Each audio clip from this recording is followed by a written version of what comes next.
Bismillahirrahmanirrahim. Assalamualaikum warahmatullahi wabarakatuh. Alhamdulillahirabbil alamin wa bihi nasta'inu ala umuri dunya waddin. Wassalatu wassalamu ala asyrafil anbiya'i wal mursalin wa ala alihi washabihi ajmain. Wa man ittaba'ahum bi ihsanin ila yaumiddin. Masyaallahu kan wa man lam yasha' lam yakun wa la haula wa la quwata illa billahil aliyyil azim. Qala Allah ta'ala fi kitabihil karim wa biqaulihi yahtadil muhtadun. A'udzu billahi samil alim minasyaitonir rajim min hamzihi wa nafthihi wa nafthihi. Ya ayyuhalladzina amanu taqullaha haqqa tuqatih wa la tamutunna illa wa antum muslimun. Wa qala fi ayatil ukhra wa tazawwadu fa inna khairaz zadi taqwa wa takunu ya ulil albab. Wa qala fi ayatil ukhra hal yanzuruna illa an ta'tiyahumul malaikah aw ya'tiya rabbuka aw ya'tiya ba'du ayati rabbik yauma ya'ti ba'du ayati rabbika la yanfa'u nafsan imanuha lam takun amanat min qablu aw kasabat fi imani khaira qul taziru inna muntazirun. Wa qala Rasulullah sallallahu alaihi wasallam wa huwa shadiqul wa'dil amin.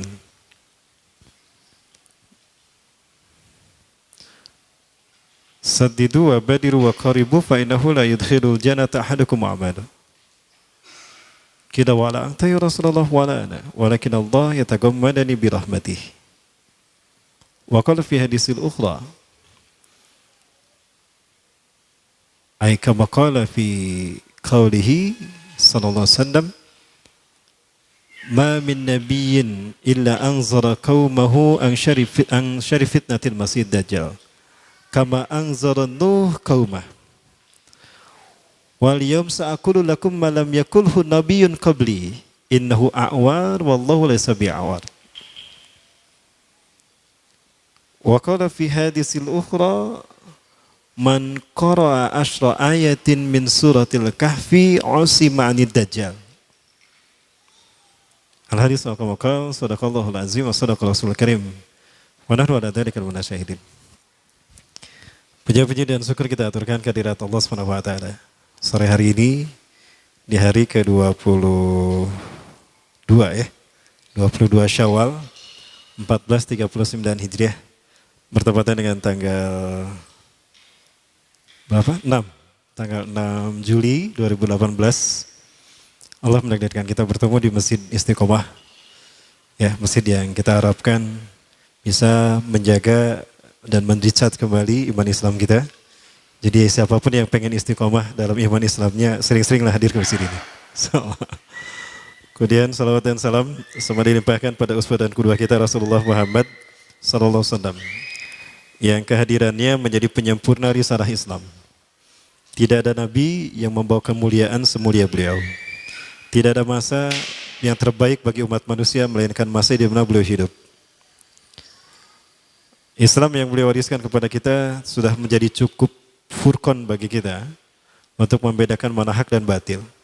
Sekalipun fitnah demi fitnah menghalangi antara kita dengan Allah, menghalangi antara kita dengan jalan Allah, maka insya Allah dengan sunnah Rasulullah SAW semua fitnah itu dapat tertembus. Karena salah satu fitnah fungsi Rasulullah SAW diutus ketika kita adalah menimbulkan furqan dan juga memberikan bayan, penjelasan. Maka tidak ada yang samar bagi kita sebetulnya apabila kita memandang kehidupan ini dengan kacamata Quran dan Sunnah. Termasuk ketika kita memandang fitnah Dajjal. Ya. Sungguh sering sebetulnya saya dan Ustaz Zulkifli Ali ya, menerangkan tentang Dajjal dan fitnahnya. Termasuk juga di masjid ini. Namun tidak ada masalah kalau kita ungkap kembali untuk mericat kembali bayangan dan ingatan kita terkait dengan fitnah Dajjal. Antara Dajjal dan fitnahnya ini adalah dua hal yang berbeda. Di mana fitnah Dajjal muncul terlebih dahulu. Ya. Adapun fitnah yang terburuk adalah fitnah ketika dia datang. Ya, jadi Dajjal ini akan datang manakala dunia betul-betul hancur karena fitnahnya. Maka di saat manusia putus asa dengan kehidupannya, di saat manusia sudah bingung untuk melangkah, Di saat orang-orang yang beriman nyaris kehilangan imannya, di saat itulah Dajjal datang. Dengan fitnah yang puncaknya, fitnah yang pamungkas. Ya. Dan ketika Dajjal muncul, sihirnya ini mampu menepis siapapun yang lemah imannya. Bahkan siapapun, kata Rasulullah SAW, diperintahkan untuk pergi menghindari Dajjal. Jangan sampai kamu merasa bahwa kamu bisa menghadapinya. Karena siapapun yang terkena fitnah Dajjal di saat kehadirannya, maka dia tidak akan pernah bisa melepaskan diri. Sehingga dia menjadi pengikutnya yang setia, bahkan akan bersama-sama dengan Dajjal di neraka. Ya.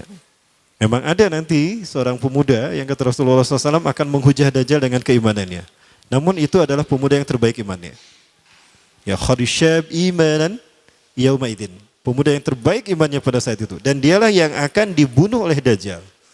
Saya sempat berdoa kepada Allah, mudah-mudahan itu saya, tapi ternyata bukan ya. Ternyata bukan. Pemuda ini adalah pemuda dari Palestina yang perkiraan akan dibunuh di usia 20 tahun. Hari ini sudah ada dan dia sudah berusia 14 tahun, dan pemuda inilah yang sedang diburu oleh Israel. Dan inilah jawaban kenapa Israel banyak membunuh anak-anak di Palestina. Anak laki-laki usia segitu di Palestina. Karena Dajjal yakin, Israel itu udah yakin, pemuda itu sudah ada. Ya, itulah alasannya. Dan pemuda ini ada kemungkinan dibunuh di Madinah karena dia sedang studi di Madinah. Studi ilmu hadis. Baik, kita kenalan dulu dengan Dajjal. Ya, sekali lagi, karena saya terlalu sering membahas tentang Dajjal sampai ada jemaah yang menyebut saya Ustadz Dajjal ya. Itu landian saya kira sebutan yang salah nanti. Baik, Iwabillah rahmatullah.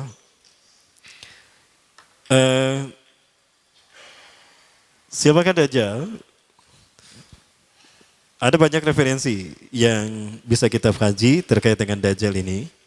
Kalau terkait dengan kitab, saya lebih senang membaca kitab Syarah Muslim karya Syekh Imam An-Nawawi. Dimana di Syarah Sahih Muslim Syekh An-Nawawi ini banyak memberikan penjelasan yang update. Menurut saya cukup relevan dengan fakta kekinian. Ya. Kemudian juga ada kitab-kitab yang lain seperti kitab Nihayatul Alam fil Fitan wal Malahim karya Dr. Amin Muhammad Jamaluddin dari Timur Tengah. Ada juga buku atau kitab Nihayatul Alam karya Profesor Dr. Muhammad bin Abdurrahman Al-Arifi, atau buku yang ini juga, Dajjal akan muncul dari segitiga bermuda. Ini juga bagus menurut saya, walaupun banyak ulama yang mempertentangkan, namun saya tidak serta-merta menisbihkan dan melemahkan beliau karena analisanya relevan dengan kekinian. Ya, salah satu dalil terkuat untuk memandang kuat tidak hanya satu nas adalah jika dia terjadi di zaman kita. Fakta sejarah itu yang menguatkan sebuah nas. Ya, baik. Dari semua itu saya coba rangkum menjadi kajian semacam ini. Nah, siapakah Dajjal? Dia lahir di Samirah.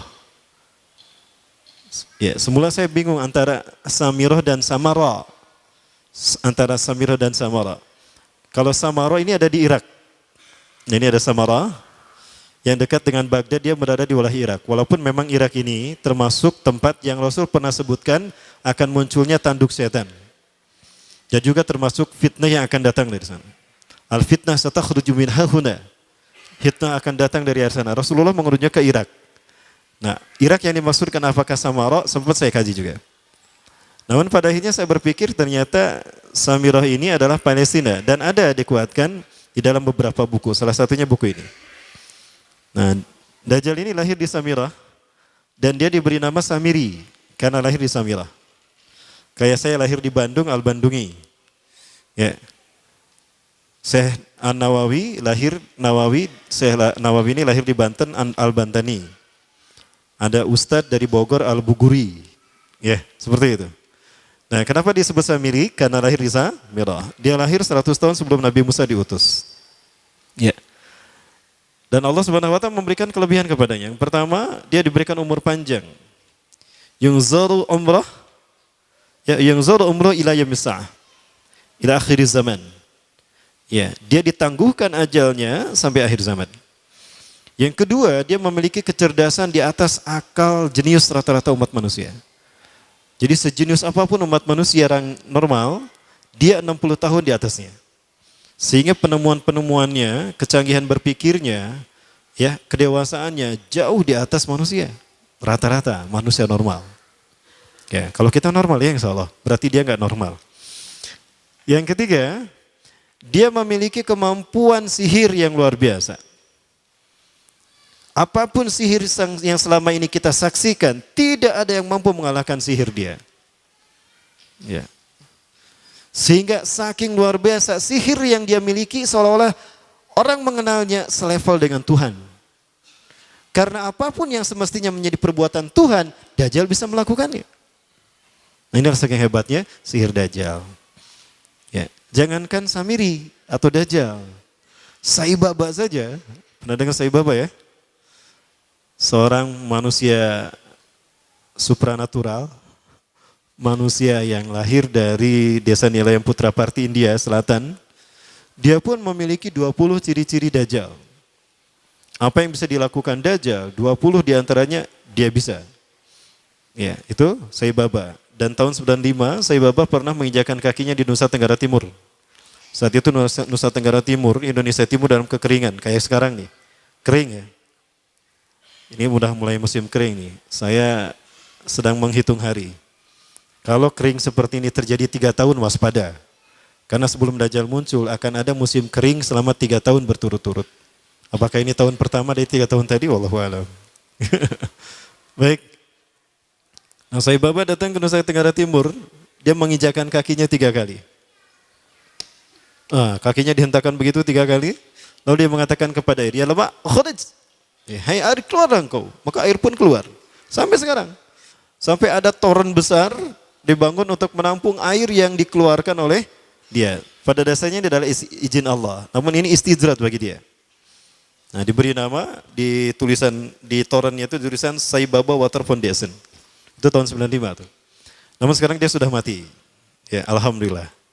Alhamdulillah, saya bersyukur pada Allah dia sudah mati. Ya, dan dia sedang dipukuli oleh malaikat Zabaniyah di kuburnya. Kamu ya yang ngaku Tuhan, hobuk dipukul tuh sama malaikat Zabaniyah. Baik. Nah, jadi Dajjal bisa melakukan, Samiri ini bisa melakukan apapun yang dia inginkan.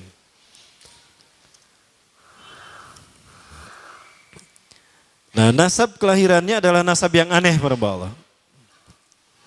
Ya, dia lahir dari termasuk Bani Israel. Ya, Bani Israel ini keturunan Nabi Yakub. Yakub itu gelarnya Israel. Keturunannya disebut Bani Israel. Dari Yehuda. Yehuda ini adalah anak laki-laki dari istri pertama Nabi Yakub alaihissalam. Ya. Teh, Nabi Yakub istrinya berapa teh? Kok nanyanya sama teteh nih? Ya. Kang dengerin Kang, Nabi Yakub istrinya berapa teh? Nabi Yakub istrinya 4. Yang pertama bernama Ya'la. Dari Ya'la ini melahirkan 6 orang, salah satunya bernama Yehuda dan Lewi. Lewi melahirkan Nabi Musa alaihissalam. Yehuda melahirkan bangsa yang kita kenal Yahudi. Salah satunya Yehuda ini melahirkan generasi yang pada akhirnya melahirkan Samiri. Ya. Kalau Rahil, istri yang kedua. Dan ini istri yang paling dicintai oleh Nabi Yakub, melahirkan 2 anak. Bunyamin dan Nabi Yusuf. Nabi Yusuf dan Bunyamin. Yang lainnya juga sama melahirkan 2 anak. Kahit dari Ya'la melahirkan 2 anak. Dam dan Naftali. Ya. Anak tertua dari Nabi Yakub dari istri pertama bernama Robin. Ya. Apakah Robin Hood? Saya tidak tahu. Yang penting hampir sama namanya Robin. Nah, dari Yehuda inilah lahir Samiri. Nah, ayah dan ibunya, kakek dan nenek Samiri ini adalah para penyembah berhala. Karena Samiroh saat itu terkenal penyembah berhala. Nah, ayahnya ini lahir dari proses perzinahan adik dan kakak, incest. Adik dan kakak berzina lahir ayahnya. Adik dan kakak berzina lahir ibunya. Jadi ayah dan ibunya ini lahir dari proses yang haram. Dan ketika ibunya menstruasi, disetubuhi sama ayahnya. Jadi itu. peluangnya dari 2000 persetubuhan dalam keadaan menstruasi, 1 bisa jadi. Karena menurut penelitian medis juga, bahwa darah kotor tidak menghalangi terjadinya fertilisasi, tidak menghalangi terjadinya reproduksi manusia. Jadi tetap pembuahan ovum oleh sperma bisa terjadi walaupun ada dalam medium darah kotor, menstruasi. Ya, nah ketika itulah hamil dan lahirlah Samiri. Rasulullah SAW menyebutkan dalam Musnad Imam Ahmad, ya, ayah dan ibu Dajjal ini melewati perkawinannya selama 30 tahun tanpa melahirkan seorang anak pun. Dan di tahun ke-30 pernikahannya melahirkan Dajjal, melahirkan Samiri. Kelahirannya ini akan menjadi petaka bagi kedua orang tuanya. Dia adalah orang yang paling sedikit manfaatnya dan paling banyak keburukannya bagi manusia, terutama bagi kedua orang tuanya. Bahkan ketika dia lahir, alam semesta menolak kelahirannya. Dordar gelap, hujan badai, petir. Itu terjadi di malam di mana Samiri dilahirkan. Seolah-olah alam menolak kehadirannya. Ya, seolah-olah alam menolak kehadirannya. Nah, sejak lahir sampai usia 5 tahun dia tidak netek sama ibunya. Kebayang, 5 tahun air susu ASI tidak ditetekkan. Itu yang menyebabkan terjadinya kanker payudara. Maka ibunya pun meninggal gara-gara kanker payudara ini. Ya, saya dapat berita dari beberapa orang pengidap penyakit kanker payudara. Rata-rata penyakit kanker payudara ini terjadi karena ketika menetekkan itu hanya sebelah. Ya. Jadi ibu-ibu yang hamil, yang menyusui, upayakan dua-duanya disusukan. Ya, karena apabila cuma satu saja, yang satu itu yang akan terjadi peluang resiko, besar resikonya terkena kanker payudara. Nah ibunya meninggal gara-gara itu. Terbukti apa yang disabdakan Rasulullah. Kelahirannya menjadi petaka bagi kedua orang tuanya. Begitu pula ayahnya, maka ayahnya menjadi single parent. Ya, single parent apa single parent? Ya itulah ya, single parent. Dibacanya parent ya, parenting. Nah kemudian di tahun yang kelima, sejak lahir sampai 5 tahun, kenapa dia menetek pada ibunya? Karena kerjanya tidur melulu. Disebut mati, dia bernafas dan cuma berdetak. Disebut hidup, dia tidak bergerak. Antara hidup dan mati. La yamutu wa la yahya. Nah maka di usia ke-5 tahun, nah ini terjadi peristiwa yang menarik. Apa itu? Samiri bangun dari tidurnya di tengah malam dan tidak ada orang yang menyadari Samiri bangun. Dia merangkak dan pindah ke berhala yang terbesar. Ya, saya tidak tahu apakah berhala yang terbesar ini Marduk. Kalau di zaman Nabi Ibrahim, berhala terbesar itu Marduk yang tidak dihancurkan oleh Nabi Ibrahim. Ya. Karena Nabi Ibrahim saat itu memiliki garis perjalanan sejarah ke Palestina juga, ada kemungkinan memang namanya Marduk juga. Berhala terbesar ini. Nah dia pindah ke pangkuan berhala terbesar, tidur di sana. Dan ternyata ketika berada di berhala terbesar tadi, BAB dan BAK. Ya, buang air kecil dan buang air besar.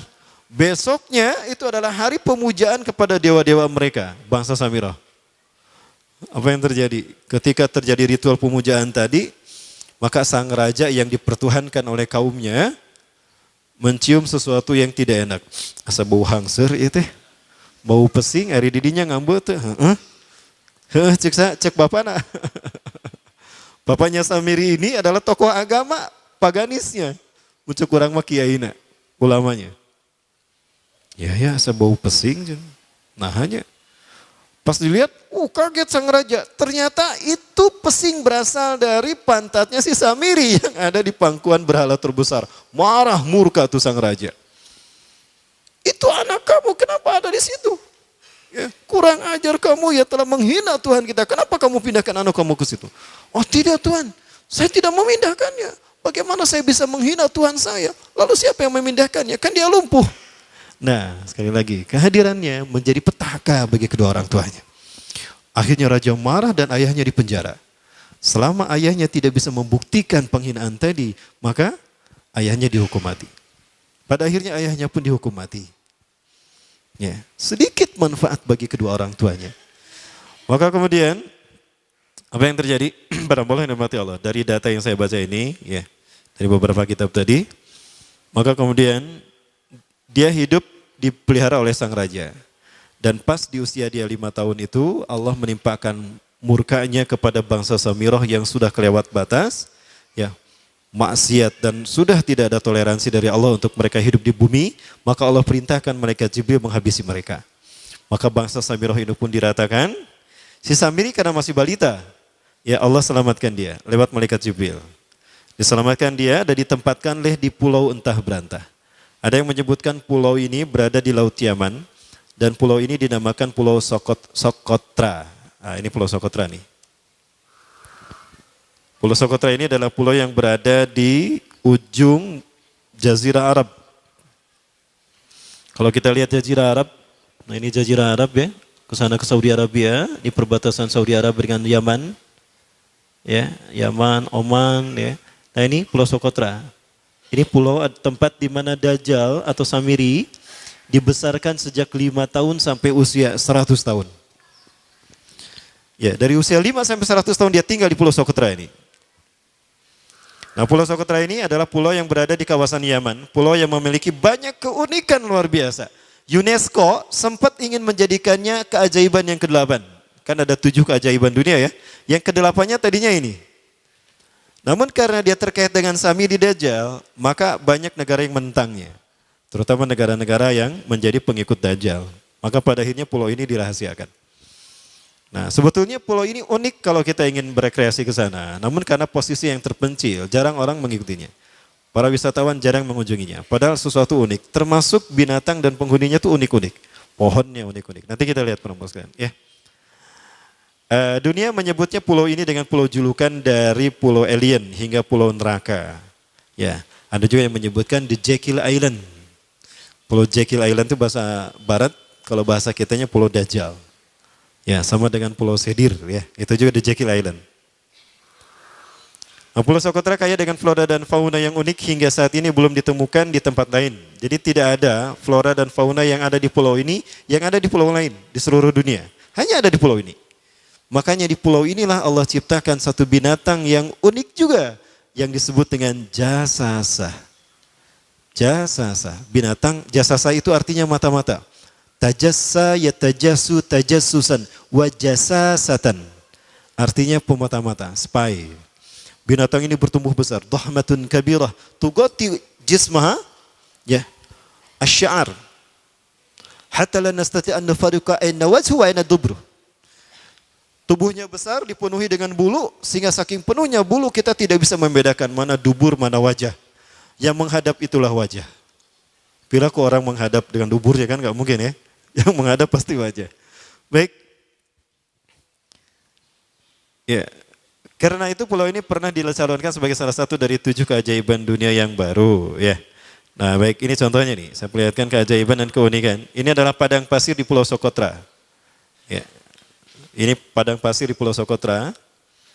Ini burung, salah satu jenis burung yang bisa kita jumpai di Sokotra. Dan ini kepiting unik, kepiting Pulau Sokotra. Aneh ya, kepitingnya seperti itu. Kayak Mr. Crab, Mr. Crab. Ya. Di film apa? SpongeBob. Ya. Ini laba-laba langka di Sokotra, mirip tarantula.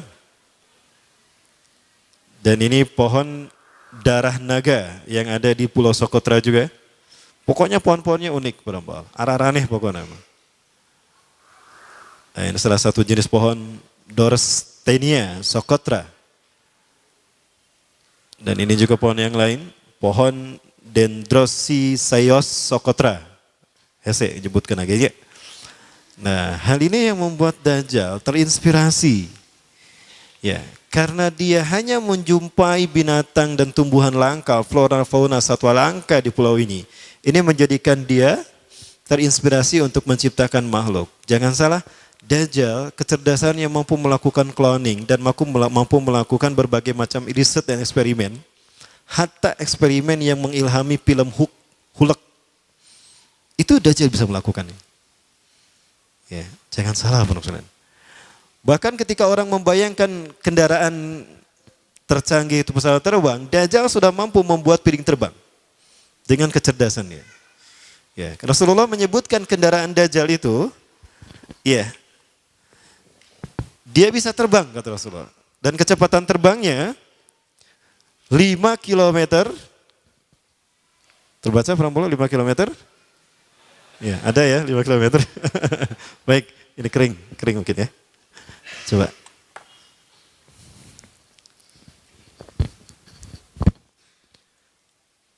5 kilometer per sekon. 1 detik 5 kilometer. 5 kilometer dari sini kemana? Sakicep 1 kedip ya, 1 detik sakicep. 1 detik 5 kilometer. Dari sini ke Pasteur lebih ya. Dari sini bukan ke Pasteur ya, ke alun-alun Cimahi lah. 1 kedip sudah ada di alun-alun Cimahi, 1 kedip sudah ada di Tagog Padalarang, 1 kedip sudah ada di Raja Mandala, 1 kedip sudah ada di Ciranjang. Hanya dengan berkedip-kedip dia berkeliling dunia. Ya, kecepatan ini diambil dari hadis Rasulullah. Berapa kecepatannya Rasulullah ketika dia terbang di muka bumi? Ya, kendaraan yang dia gunakan itu kecepatan terbangnya seperti awan yang ditiup angin kata Rasulullah. Dan awan rata-rata ditiup angin itu 5 km per sekon. Ya. Dan jarak dari satu telinga ke telinganya artinya setengah diameter atau diameter kepalanya, keledai yang dia gunakan, Rasul menyebutnya keledai, itu arba'una zira, 40 hasta, 27 meter. Ya. Diameternya itu 27 meter. Keledai macam apa yang jarak dari satu telinga ke telinganya 27 meter? Kalau bukan piring terbang. Ini bisa 24 meter kan? 27 meter, bisa tidak? Bisa, dan kecepatannya pun sama. Saya sudah mengumpulkan data di satu flash disk tentang UFO. Dan UFO ini pernah muncul di jalan di Ciberem, flyover Cimahi, Cimindi. Itu teman saya yang menjadi saksinya. Saya tanya, Pak, kenapa terlambat kajiannya Pak? Saya tadi meliput sesuatu yang luar biasa. Ada UFO bergerak di tempat di mana saya berjalan. Itu dari flyover Cimindi. Bergerak dari arah Ciberem ke Tagog Cimahi. Cepat sekali, luar biasa. Itu tahun 93 lah. 93-94 kurang lebih.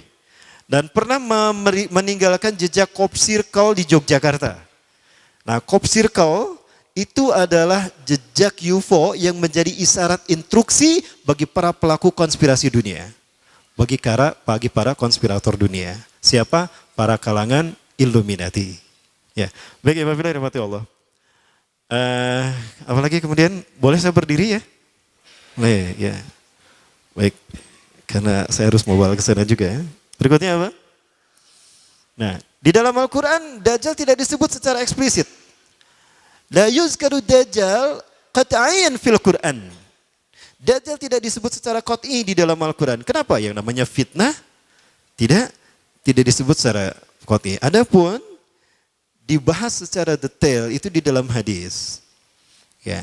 Maka posisinya sama kuatnya dengan Quran. Karena fungsi hadis terhadap Quran itu ada 3. Ya. Ada 3 fungsi hadis terhadap Quran. Yang pertama bayan takkid. Bayan ta'kid. Apa itu bayan ta'kid?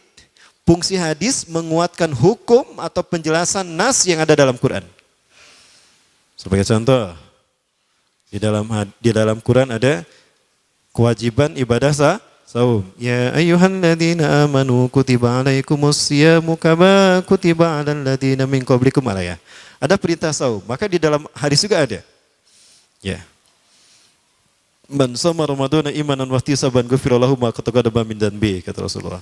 Ya, saum juga disebutkan dalam hadis. Nah, maka hadis yang menjelaskan tentang saum ini fungsinya bayan ta'kid kepada Quran. Yang kedua, fungsi hadis terhadap Quran adalah bayan tafsil wa tafsir.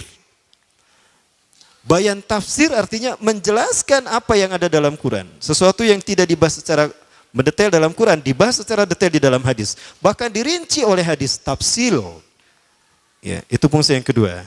Nah, fungsi yang ketiga dari hadis terhadap Quran adalah bayan tasyri'. Bayan tasyri'. Yaitu fungsi hadis dengan menetapkan hukum yang tidak dibahas di dalam Al-Quran. Ya, di dalam Al-Quran Allah hanya menyatakan innallaha yuhibbut tawwabin wa yuhibbul mutatahhirin. Allah cinta kepada orang yang bertaubat dan mencintai orang yang membersihkan dirinya. Nah, di dalam hadis Rasulullah SAW memberikan syariat menggosok gigi. Tasawwaku fa innaha min sunanil mursalin. Ya. Wa tuhuru satrul iman. Ya. Bersiwaklah kalian, gosok gigilah kalian, karena bersiwak itu adalah sunnahnya para nabi dan rasul. Ya. Jadi yang taruh gosok gigi, dia tidak mengikuti sunnah Rasul. Ya. Baik. Nah, itu permasalahan baik. Nah, di dalam Al-Quran ada beberapa ayat yang menurut para ulama ini terkait dengan Dajjal. Nah, peristiwanya adalah terkait dengan peristiwa Nabi Musa dan Samiri. Ya, mulai ada nama Samiri di sini. Nah, di dalam Quran surat Toha disebutkan di dalam beberapa ayat. Yang pertama ayat ke-83 dan 84. A'udzubillahi minasyaitonirrajim. Wa ma'ajalaka an qaumika ya Musa. Dan apakah yang membuat engkau tergesa-gesa meninggalkan kaummu hai Musa? Ketika ada 10 perintah Allah yang akan diterima oleh Nabi Musa yang kemudian disebut dengan Ten Commandment oleh orang-orang barat. Nabi Musa meninggalkan kaumnya Bani Israel ya di belakang bersama Nabi Harun. Nabi Musa tergesa-gesa karena Nabi Musa ingin segera mendapatkan perintah Allah. Ya. Maka Nabi Musa menjawab, qalahum ulai ala athari. Mereka ada di belakangku ya Allah.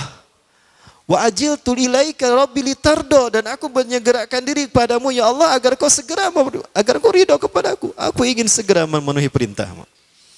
Ya. Nah, itu yang dijawab oleh Nabi Musa. Maka Allah kemudian menerangkan kepada Nabi Musa. Nah, ini dua ayat yang berikutnya. Qala, Allah berfirman, fa inna qad fatanna qaumaka min ba'dika wa adallahumus samiri. Fa inna, maka sesungguhnya kami qad fatanna telah menguji kaummu hai Musa. Min ba'dika, setelah engkau tinggalkan, wa adallahumus samiri, dan mereka disesatkan oleh Samiri. Nah, di sini saya sepakat kalau ada ulama mengatakan Samiri yang dimaksud di sini adalah Dajjal. Ya, Samiri yang disebutkan di sini adalah Dajjal. Ya. Faraja Musa ila qaumi ghadbana asifa. Maka kembalilah Musa kepada kaumnya dalam keadaan marah yang sangat marah, marah yang berlapis-lapis. Sampai pada kaumnya, hingga begitu sampai pada kaumnya itu Nabi Harun ditarik jenggotna. Ari maneh bet diantep maranehna nyembah berhala. Nyembah patung, aduh ulah kitu atuh bisi coplok eta jenggot. Ya.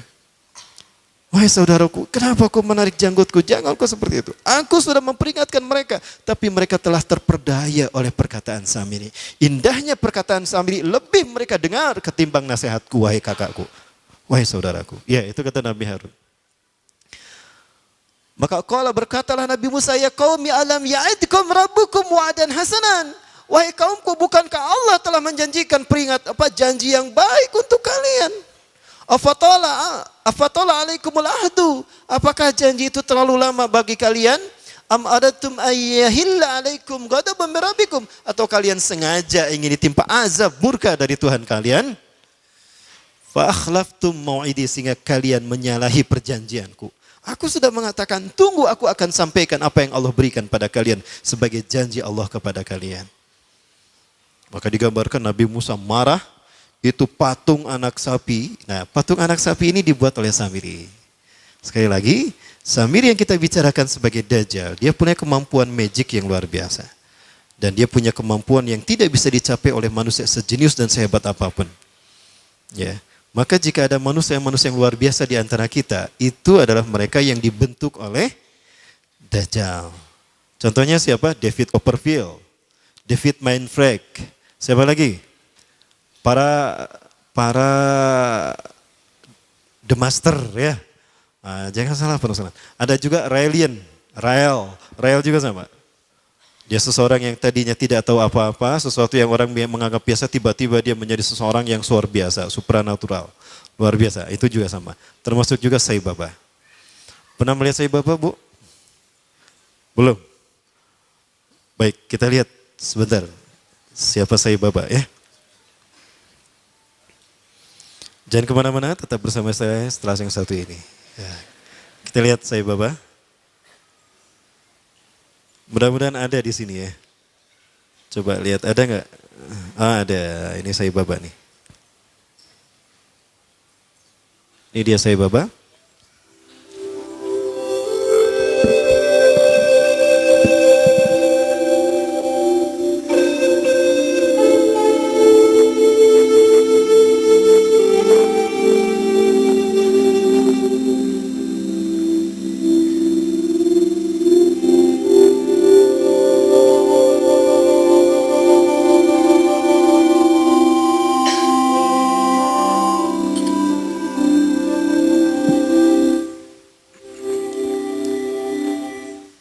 Beberapa ciri-ciri Dajjal ada pada Sai Baba. Yang pertama Rasulullah SAW menyebutkan, "Idza ra'aitumud Dajjal fara'a fi ra'si syai'un kattaj." Syai'an kattaj. Apabila engkau melihat Dajjal, maka engkau akan melihat di kepalanya sesuatu mirip mahkota.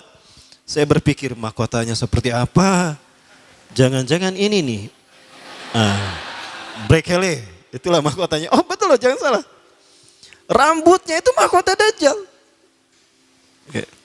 Kemudian dari tatapan, aura tatapan matanya adalah sihir. Maka siapapun yang terkena tatapan, pas tatapannya bertemu, itu maka dia ada dalam kendali Dajjal. Hatinya ada dalam genggaman Dajjal. Lihat mata Sai Baba. Dan Sai Baba selalu menggunakan pakaian yang digunakan oleh Nabi Isa, kata Rasulullah nanti. 3 warna. Celupan warna merah, orange, kuning, dan putih. Sai Baba selalu menggunakan itu. Para pengikut Sai Baba banyak tersebar seluruh dunia. Terbesar kalau di Indonesia ada di Magelang, Jakarta, Surabaya. Para pengikut Sai Baba disebutnya Defuti. Pemimpin Defuti Indonesia, pengikut Sai Baba adalah pemimpinnya Anand Krishna. Pernah mendengar Anand Krishna ya? Masih hidup Anand Krishna? Anand Krishna ini adalah pemimpin pengikut Sai Baba. 20 ciri-ciri Dajjal ada pada Sai Baba. Ada seorang fotografer yang biasa memfoto Sai Baba. Setiap kali dicetak, nggak apa-apa kalau ini kan cuma film, bukan aslinya. Cuma aslinya, bukan aslinya. Orangnya udah nggak ada kok, nggak apa-apa. Ya. Nah fotografernya ini setiap kali mencetak dari kamera film, dari roll kamera yang dijepretkan ke Sai Baba, selalu muncul wajah Yesus. Makanya berkata, wahai Sai, kenapa setiap kali saya mencetak foto saya, foto Anda di kamera saya ini, selalu wajah Yesus yang muncul. Coba lihat, ketika diperlihatkan, oh, itu reinkarnasi saya yang terakhir, kata dia. Itu reinkarnasi yang terakhir, dan sebentar lagi dia akan datang. Kapan? Ya, sekitar 8 tahun lagi. Ya, 8 tahun dia meninggal tahun berapa? Kemarin 2000 berapa? Bukan 8 ya. 18 apa 8? 18. Jadi 2024. Ada kemungkinan muncul di tahun 2024. Berapa tahun lagi? 6 tahun lagi. Sudah siap? Kang, mau kapan kawin, Kang? Keburu Dajjal nanti muncul. Ya, kalau Dajjal udah muncul nggak akan sempat walimah, Kang. Teh, mau besok kawin teh? Kang? Baik, alhamdulillah gara-gara saya sering mengatakan ini, undangan langsung datang 3 macam tuh, 300. Undangan nikah dari pemuda. Pas lihat, terima kasih Ustadz, saya nggak mau ketika saya menikah Dajjal keburu datang. Oh enggak, itu versi saya. Baik, nah kemudian ada pesawat di Venezuela ketika take off, baru 2000 atau 3000 kakian itu terjadi turbulensi. Ya, pilotnya sudah pasrah saat itu. Kopilotnya keluar dan berkata, siapa di antara kalian yang menjadi pengikut Sai Baba? Ternyata pramugarinya, saya. Cepat berdoa untuk Sai Baba, minta kepadanya agar dia menolong kita. Maka dia kemudian masuk ke ruangan tertentu, dia berdoa kepada Sai Baba. Entah gimana doanya. Wes bablas angine, wes bablas angine. Mungkin begitu ya wiridnya. Apa yang terjadi? Awan berkumpul membentuk tubuh Sai Baba setengah badan. Dan awan tadi bergerak mengelambaikan tangannya. Maka seketika itu pula turbulensi hilang dan pesawat itu normal kembali dan bisa mendarat di tempat tujuan. Landing dalam keadaan aman. Nah ini Sai Baba. Berikutnya juga. Ya, masih terkait Sai Baba. Ada seorang janda punya anak 4. Dia datang pada Sai Baba dan berkata, "Wahai Sai, Anda adalah Tuhan kami. Anda Tuhan saya. Saya seorang janda sudah 4 tahun ditinggalkan oleh suami saya. Saya punya anak 4, kami miskin Sai. Kami ingin merubah hidupnya. Anda adalah maha kaya Tuhan kami. Tolong kami beri karunia." Sai Baba hanya menggerakkan tangannya, maka emas keluar dari tangannya. Diberikan pada wanita janda tadi. Ada seorang syekh dari Arab ingin menghujah Sai Baba. Ingat Rasulullah pernah berkata, ketika kalian melihat Dajjal, lari menjauhinya. Jangan kalian mendatanginya, karena sekuat apapun hujah kalian, jika kalian tidak yakin dengan keimanan kalian, kalian akan menjadi pengikutnya. Akan ada seseorang ketika Dajjal muncul, dia datang menghampiri Dajjal. Yahujja bihujjatihi, dia menghujah dengan kemampuan pikirnya. Fasara tabi'an lahu haqqa tabi'in. Ternyata dia menjadi pengikut Dajjal yang setia. Ini terjadi pada Sai Baba. Seorang syekh dari Arab Saudi, maaf dari Timur Tengah, saya tidak sebut Arab Saudi ya, keceletot. Datang menghampiri Sai Baba. Sai Baba berkata begini, "Kamu ragu saya Tuhan kamu? Coba apa yang bisa dilakukan Tuhanmu, saya akan melakukannya." Maka apapun yang diminta oleh syekh tadi, Sai Baba melakukannya. Maka apa yang terjadi? Syekh tadi menjadi pengikut Sai Baba yang setia. Hati-hati. Nah, baik, kita masih bicara Sai Baba.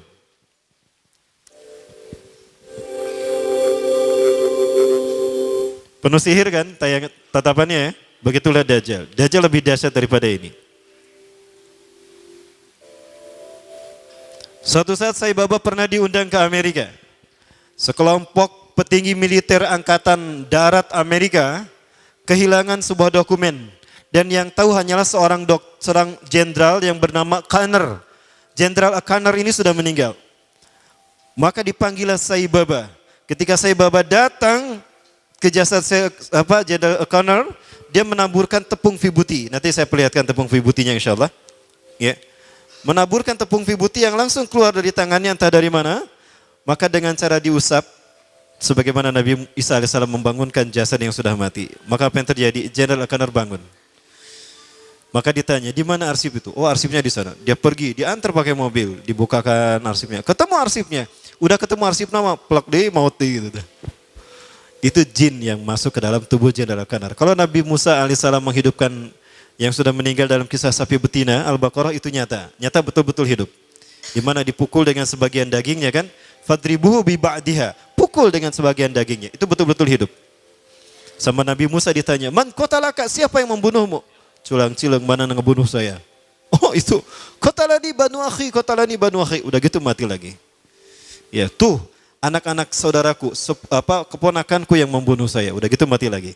Nah, dia pernah melakukan apa yang semacam hal itu ya. Jenderal Conner pun bangun. Kemudian ada hal yang menarik lagi terkait dengan Sai Baba.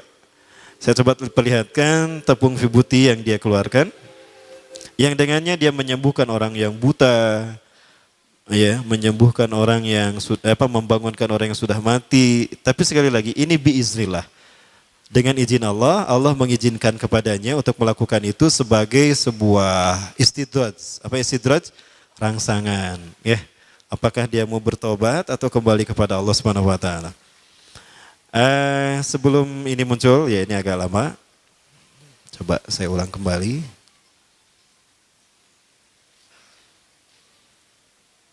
Muncul. Nah, ini saat Sai Baba sedang membersihkan patungnya, lalu dia mengeluarkan tepung vibuti nanti. Nah, dia mengeluarkan emas. Ini tepung vibutinya. When he places his hand into the upturned pot, fragrant vibhuti is showered over the icon.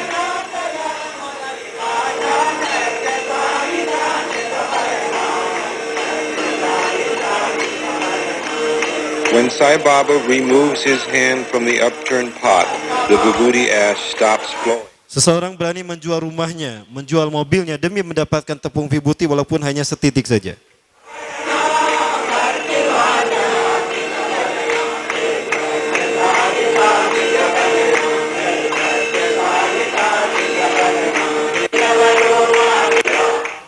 Dapat dilihat tepung itu nggak habis-habisnya. Inilah sihir dia. Ya.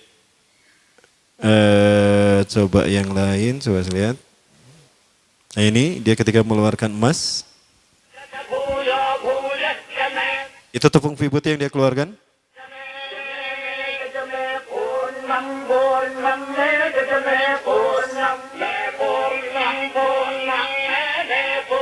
Ini ketika masih muda. Rasulullah SAW menyebutkan Samiri atau Dajjal itu dia mandul, tidak suka kepada lawan jenis.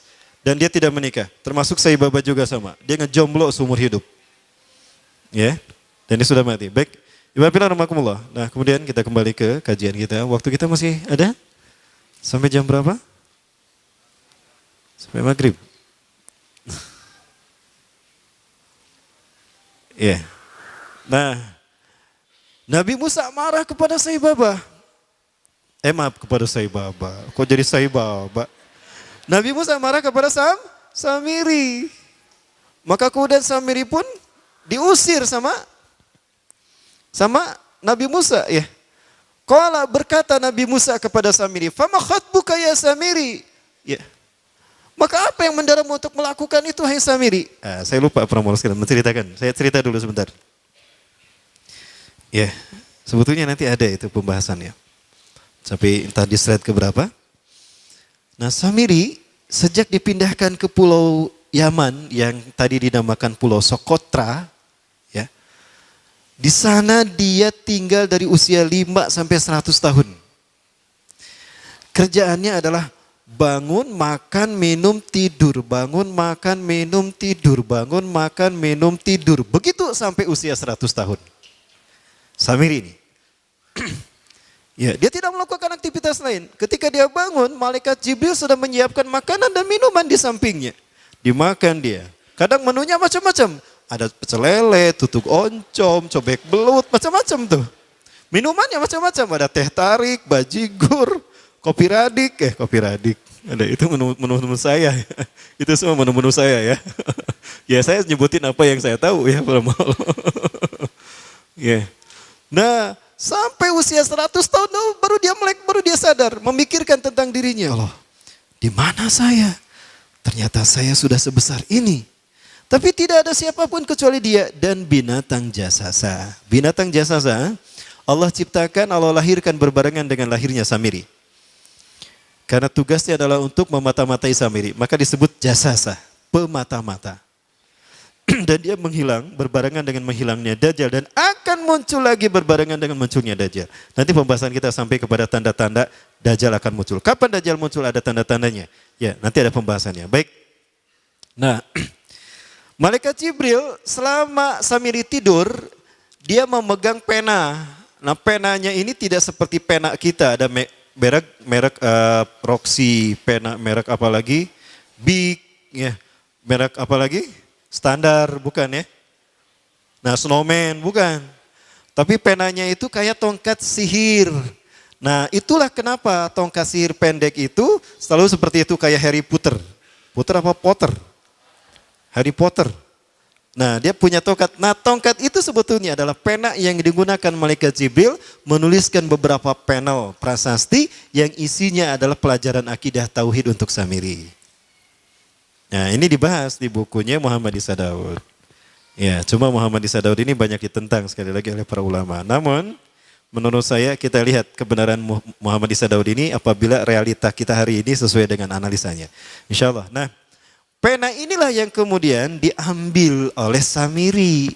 Dengan pena inilah dia mampu melakukan apa yang dia inginkan. Ya. Dan dengan pena itulah dia membuat patung anak sapi. Ya. Bagaimana caranya? Dia masuk ke tengah-tengah kaum Nabi Musa. Jumlah umat Nabi Musa saat itu 70.000 orang. Yang menyelamatkan diri dari Mesir, dari kejaran Fir'aun. Sampai ke Padang Tih dan ke Palestina itu 70.000 orang. Include di dalamnya Nabi Musa, Nabi Harun dan Nabi Yusha bin Nun. Atau Nabi Joshua kata orang Kristen. Ya. Nah, maka dia mampu mempengaruhi beberapa orang dari pengikut Nabi Musa. Maka mereka mengeluarkan perhiasan mereka, dimasukkan pada kuali, dibakar. Nah perhiasan itu pun dibentuk dengan kemampuan magicnya menjadi patung anak sapi. Jin masuk ke dalam patung anak sapi itu dan berkata, aku Tuhannya Musa, dan Musa telah lupa. Maka sujudlah mereka kepada patung tadi. Maka bertanya Nabi Musa, wa ma khatbuka ya Samiri? Apa yang membuat kamu mendorongmu melakukan hal itu hai Samiri? Kamu menyesatkan kaumku dan menyembah patung yang kau buat itu. Ya, patungnya diambilkan sama Nabi Musa, dihancurkan. Dihancurkan, udah pecah, pecahannya diambil, dibakar. Ya, dibakar, kemudian dibuang ke laut merah. Ya. Qala, berkatalah Samiri, basartu bimalam yubsiru, bimalam yabsuru. Aku mengetahui apa yang tidak mereka tahu. Aku melihat apa yang tidak mampu mereka pandang, mereka lihat bihi dengannya. Fagbatu qabdatan bin athari rasul, maka aku mengambil sesuatu dari bekas sang utusan. Ar-Rasul di sini maksudnya malaikat Jibril. Asari ini adalah bekas malaikat Jibril, yaitu pena tadi. Ya menurut ahli tafsir, fanabastuha wa kadzalika sawwalat li nafsi. Ya, aku mengambil segenggam dari jejak Rasul itu dan aku melemparkannya dan demikianlah nafsuku membujuknya. Ya. Dengan pena tadi dia ambil tanah yang menjadi jejak Nabi malaikat Jibril, jejaknya diambil, dimasukkan ke kuali, maka dibentuk dengan kemampuan, dengan keinginan dia melalui pena tadi. Ya. Maka kemudian apa yang terjadi? Nah ini kata Nabi Musa. Qala, Nabi Musa berkata, fadhab, pergi kamu. Fa innalaka fil hayati an taqula la misasa. Sesungguhnya hakmu di dalam kehidupan dunia ini adalah la misasa, jangan kau sentuh aku. Ya. Jangan kau sentuh aku. Artinya, jangan ada yang berani menyentuh aku. Karena sekali menyentuh aku, kata intinya begitu, maka dia akan terkena oleh sihirku. Maksudnya, pergilah tinggalkan aku. Biarkan aku berbebas semaunya. Itu kata si Samiri. Wa innalaka mu'idan lan tukhlafah. Sesungguhnya engkau akan mendapatkan janji Allah yang tidak akan pernah terselisih. Artinya janji Allah itu pasti terjadi atas dirimu. Ya, wangzur ila ilahika. Ya, maka lihatlah Tuhanmu yang kamu tetap menyembahnya. Alladzi talta zalta alaihi akifan. Lanuharrikannahu thumma lanahsifannahu fil yammi nafsan. Tuhan yang kau sebut tadi, yang tetap tadi kau puja-puja, akan saya hancurkan dan akan saya bakar dan akan saya buang ke lautan. Itu kata Nabi Musa. Ya, kita percepat. Nah, Ibafillah rahmakumullah. Kemudian apa yang terjadi? Nabi Musa hanya mengusir si Samiri, tidak membunuhnya. Sementara kaum Nabi Musa yang menyembah patung anak sapi ini harus bertaubat, dan taubatnya dibunuh oleh orang yang beriman. Yang tidak menyembah patung anak sapi, jumlahnya ribuan. Maka mereka yang menyembah patung anak sapi karena disesatkan Samiri ini dalam keadaan merunduk begini untuk dipenggal kepalanya. Yang masih hidup, mereka enggak mau dipenggal, maka melawan, maka terjadilah perang dengan sesama umat Nabi Musa. Disitulah Nabi Musa berdoa kepada Allah, ya Allah, cabut hukuman ini dari engkau ya Allah. Andaikan kau tuntaskan hukuman ini, maka habis umatku ya Allah. Maka hukuman itu pun dihentikan. Dan Allah mengampuni mereka yang telah bertobat, dan Allah memberikan pahala kepada orang beriman yang meninggal gara-gara melaksanakan hukuman tadi. Ini ada dalam tafsir firman Allah dalam Quran surat Al-Baqarah. Ya Bani Israel, adhkuru ni'matallahi alaikum. Gimana terusnya? Fatubu ila barikum faktulu anfusakum. Al-ayah. Nah itu kalimat faktulu anfusakum.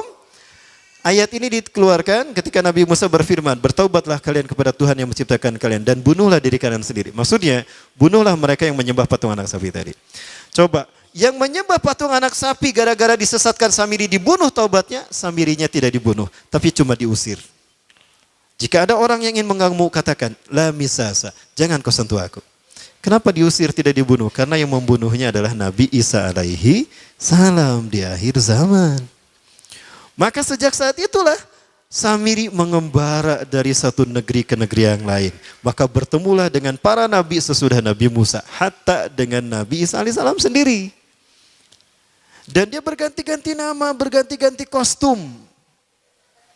Terkadang dia mengaku sebagai Highlander. Ya, nyambung ya. Seperti itu. Nah di zaman Nabi Isa alaihissalam dia berganti nama menjadi Yudas Iskariot.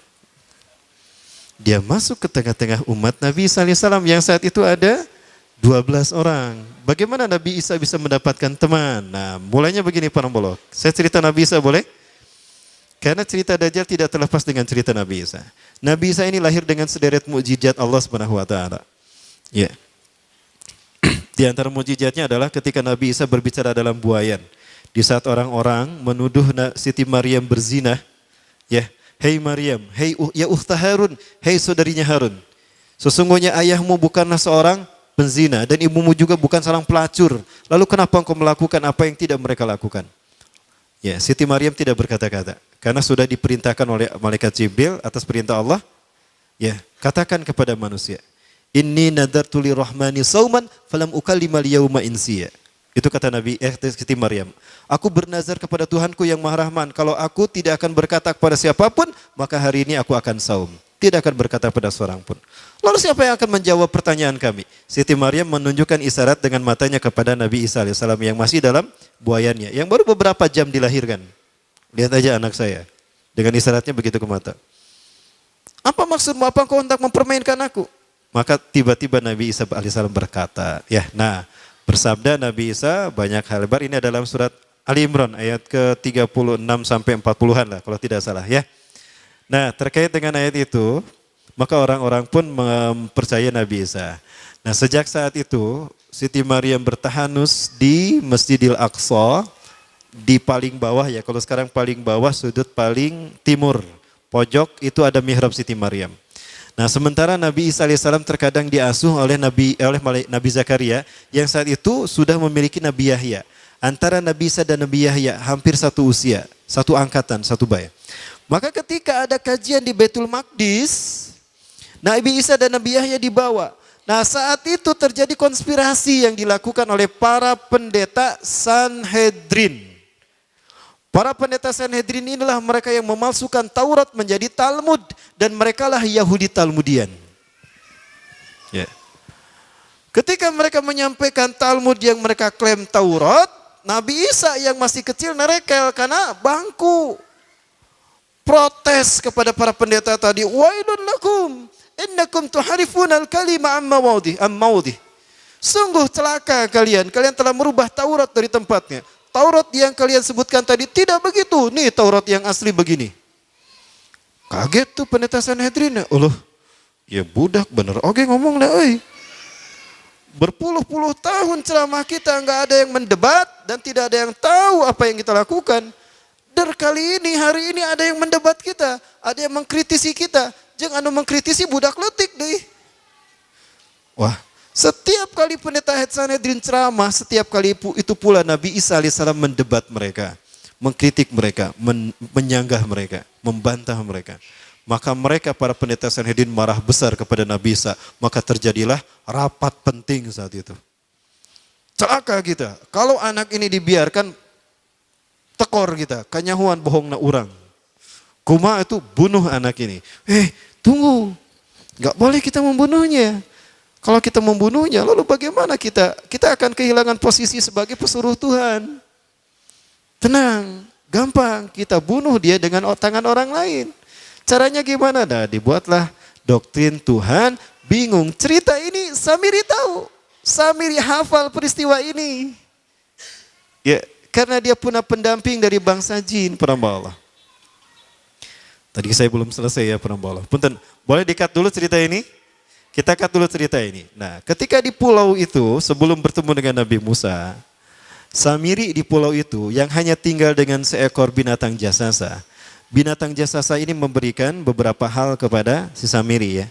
Coba saya lihat salah satu isi panelnya ya. Ada beberapa panel yang diperlihatkan oleh, nah ini.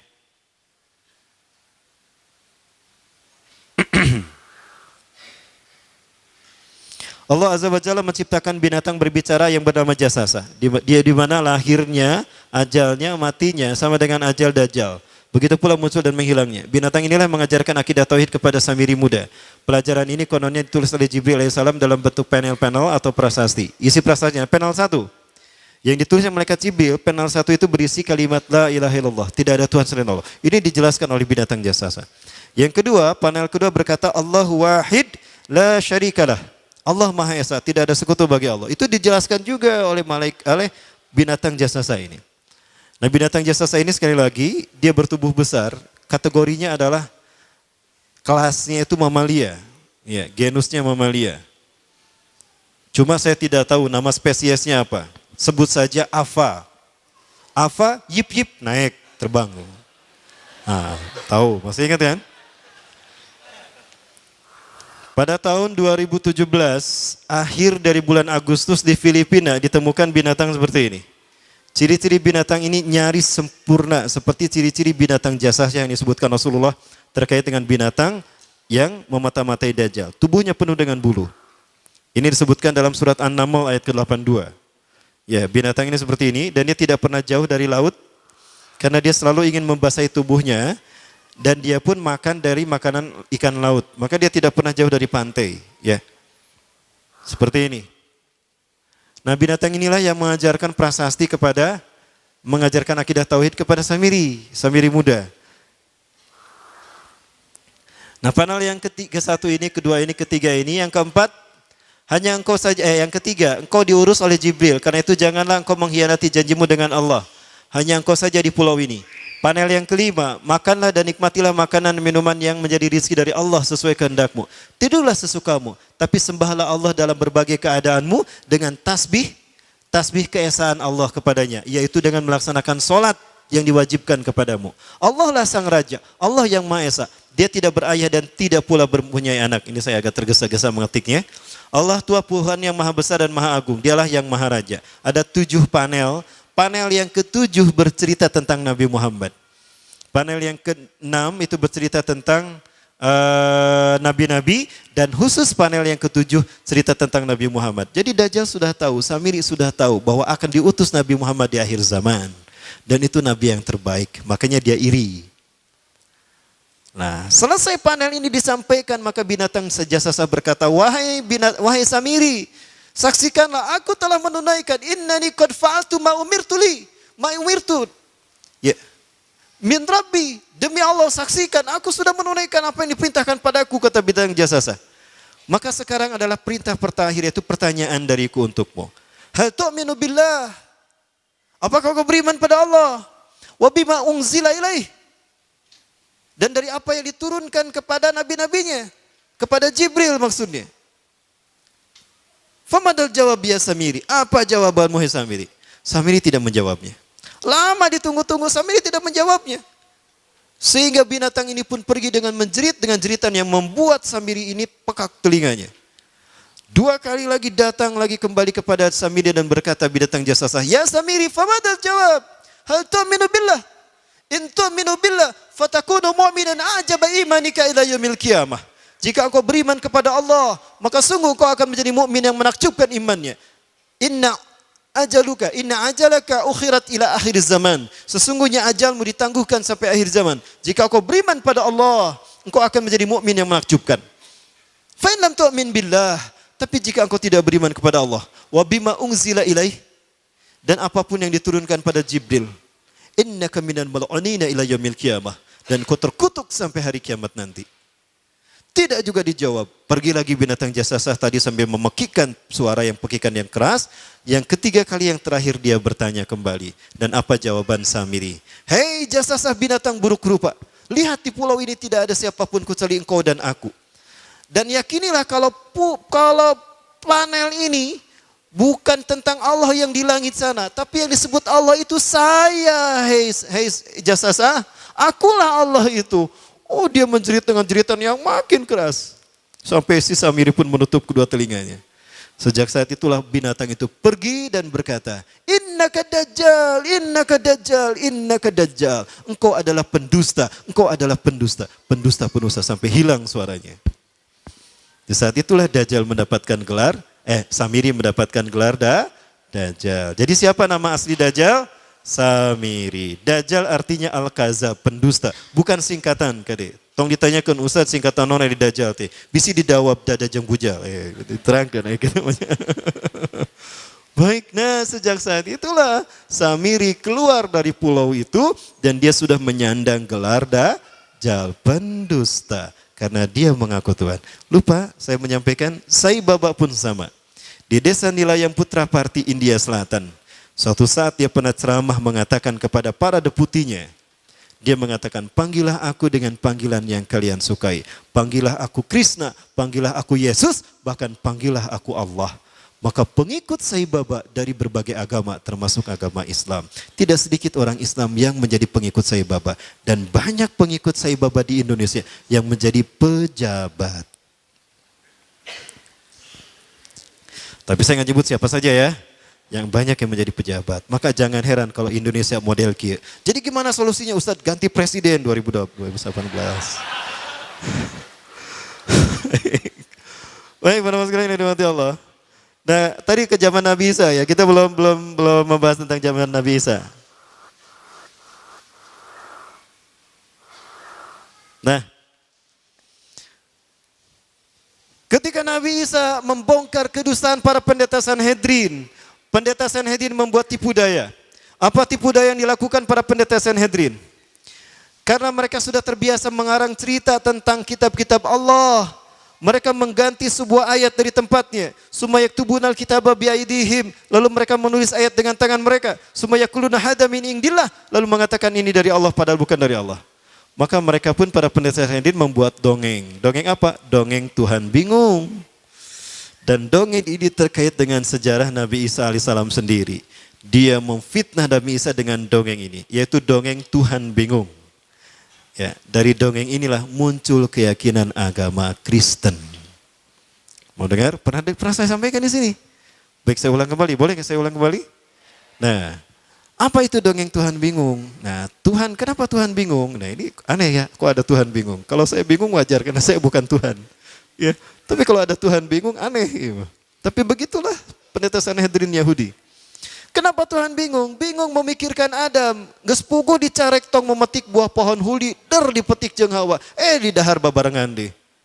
Atuh marah Tuhan kan? Maka ketika Tuhan akan menghukum Adam, Tuhan menahan tangannya. Dan Tuhan berpikir, aduh Adam ini makhluk. Adam ini manusia yang lemah.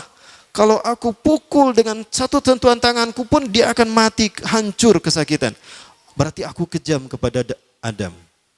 Kalau aku tahu dia akan melanggar, harusnya aku tidak ciptakan Adam. Maka bingung tuh Tuhan antara menghukum dan membiarkan Adam. Apa bingungnya? Hukum jangan. Bingung Tuhan. Lamun orang bingung mungkin berhari-hari, tapi Tuhan kalau bingung bertahun-tahun ya. Jengkuma kalau kita bingung begini nih. Kalau Tuhan kayak gimana? Ya pulang anting gak dia dia. Akhirnya Tuhan menemukan ide, tuh kan aneh. Dan ini ada yang sampai ke akidah orang Syiah, Al-Bada. Ada 10 akidah Syiah, salah satunya yang ke-8 Al-Bada. Yaitu Tuhan pernah tidak tahu sesuatu, lalu Tuhan ingat sesuatu. Maka saya yakin betul kalau Syiah juga adalah agama ciptaan Dajjal. Tolong saksikan. Saya mengatakan demikian karena sudah berdebat dengan mereka. Dan saya sudah pelajari akidah Syiah ini beberapa sedikit. Tapi saya makin yakin, ini agama ciptaan Dajjal. Yahudi. Baik, lanjut. Sampai mana tadi? Tuhan bingung. Akhirnya Tuhan punya ide. Ketika Tuhan menemukan ide, Tuhan berteriak, Eureka, Eureka. Tahu Eureka? Ya itulah. Ya, Tuhan punya ide. Apa idenya? Aku kan Tuhan. Tuhan itu immortal.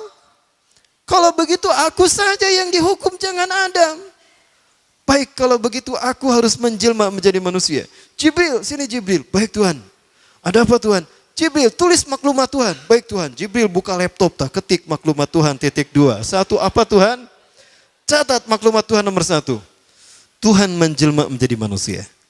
Baik Tuhan. Nomor 1, Tuhan menjelma menjadi manusia. Kalau salah ketik, di delete lah. Lagi. Berikutnya Tuhan bingung lagi. Kalau aku menjelma menjadi manusia, bagaimana aku hadir ke tengah-tengah manusia? Kalau aku muncul begitu saja, manusia tidak akan percaya dengan keberadaanku. Kalau begitu aku harus lahir secara normal. Baik, Jibril, maklumat nomor 2, Tuhan lahir secara normal. Baik Tuhan, ditulis Tuhan lahir secara normal. Berikutnya bingung lagi Tuhan, kalau aku lahir secara normal, siapa wanita yang layak melahirkan Tuhan? Bingung Nabi Isa, tong boroning di sana di Bethlehem, ya, di Palestina. Iya di Istiqomah Weloba, gimana nih siapa ini? Kata Tuhan. Akhirnya Jibril ngasih masukan. Tuhan, boleh saya ngasih masukan? Apa Jibril? Hebat ya, Tuhan dikasih masukan sama Jibril. Tuhan, saya ingin ngasih masukan. Apa Jibril? Anda pernah mengutus saya ke Bethlehem. Ada sebuah desa bernama Nazaret. Di sana ada seorang wanita suci yang sejak lahir sampai sekarang terlindung dengan kesucian dari sisimu ya Tuhan. Siapa dia Jibril? Masa Tuhan tidak tahu? Aneh. Nah, begitulah Yahudi. Begitulah pendeta Sanhedrin. Siapa dia Jibril? Maryam binti Imran Tuhan. Hidupnya penuh dengan kesucian, hanya ibadah kepadamu di Baitul Maqdis. Ya Jibril, ihbit ilal ardi kullaha li annani sangfu min ruhi ilaiha. Jibril, turun kamu kepada Maryam. Katakan aku akan meniupkan sebagian ruhku kepada Maryam. Maka itu pun terjadi dengan kuasa Tuhan kata mereka. Lalu Tuhan meniupkan sebagian ruhnya ke dalam rahim Siti Maryam. Maka hamilah Siti Maryam dan lahirlah Yesus Kristus untuk menebus dosa manusia. Maksudnya menggantikan Adam dihukum oleh Tuhan. Intinya mereka ingin membunuh Nabi Isa karena membongkar kebohongan pendeta Sanhedrin, memasukkan Taurat menjadi Talmud.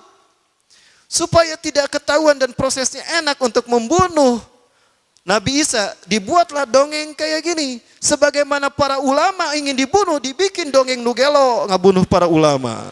Nah, nyambung pisan. Ya.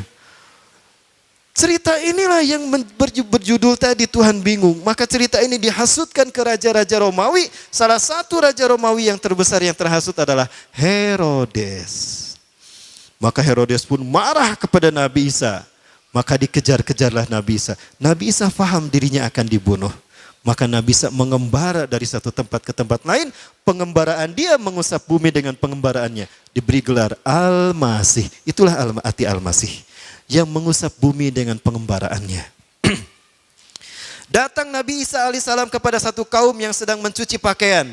Nabi Isa berkata pada kaum tadi, kalian sibuk mencuci pakaian, membersihkan pakaian kalian dari noda dan kotoran. Tapi kalian tidak pernah mensucikan hati kalian dari dosa-dosa kalian. Siapa engkau? Berimanlah kepadaku dan bersaksilah. Aku Isa bin Maryam, Nabi dan Rasul Allah untuk kalian. Aku diutus untuk menyuruh kalian beriman kepada Allah.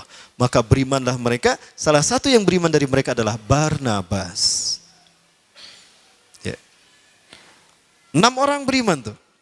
Pergi lagi melakukan pengembaraan. Ada satu desa di mana banyak orang buta sejak lahir. Diusap oleh Nabi Isa dengan mengucapkan Bismillah. Maka sembuh itu butanya. Ada orang berpenyakit sopak. Diusap oleh Nabi Musa, sembuh biiznillah. Ya. Mengembara lagi bertemu dengan orang-orang yang sedang memancing ikan. Nengarana mancing berjam-jam kan. Ti isuk jedur napi kepeting jedor. Tanu mancing dah.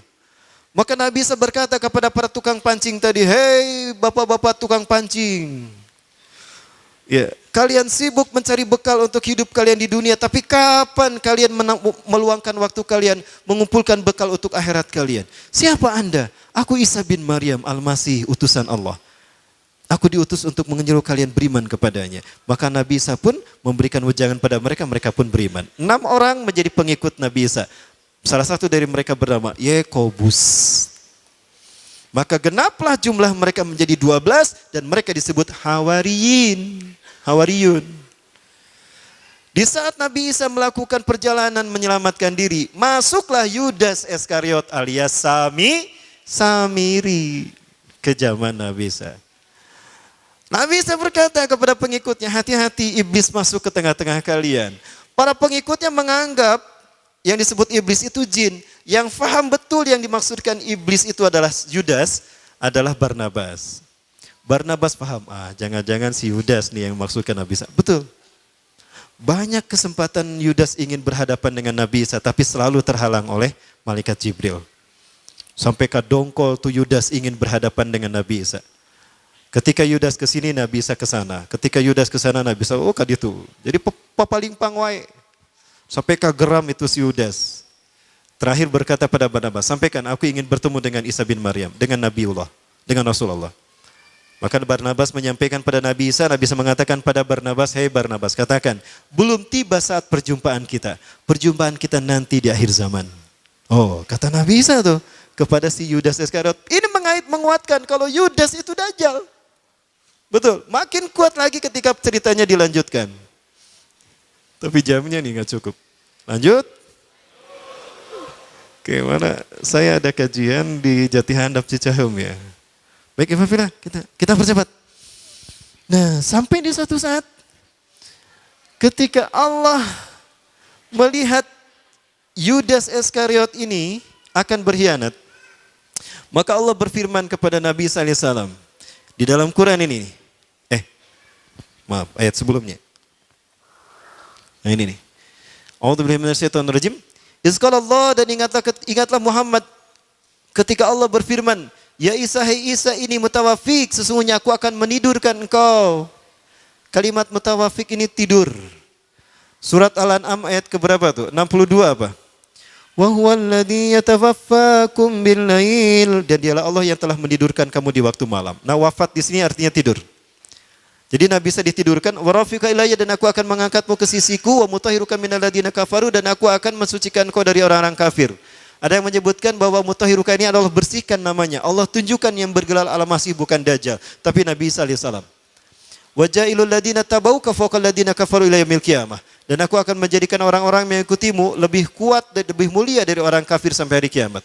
Summa ilayya marji'ukum, kemudian kepadakulah kembali kalian, fahkumu bainakum, aku akan menghukumi di antara kalian, fima kuntum fi tahtalifun, atas apa yang kalian perselisihkan. Maka Nabi Isa sebelum Allah berfirman begini, Nabi Isa berseru kepada kaumnya, ingat kaumku, tidak lama lagi akan datang pada kalian, kelak di antara kalian ada yang berkhianat kepadaku dan dia menggantikan tempat kedudukanku. Maka apa yang terjadi? Tidak lama kemudian datang seseorang dari pengikut Nabi Isa yang bernama Hawariyun ini, yang digelari Hawariyun.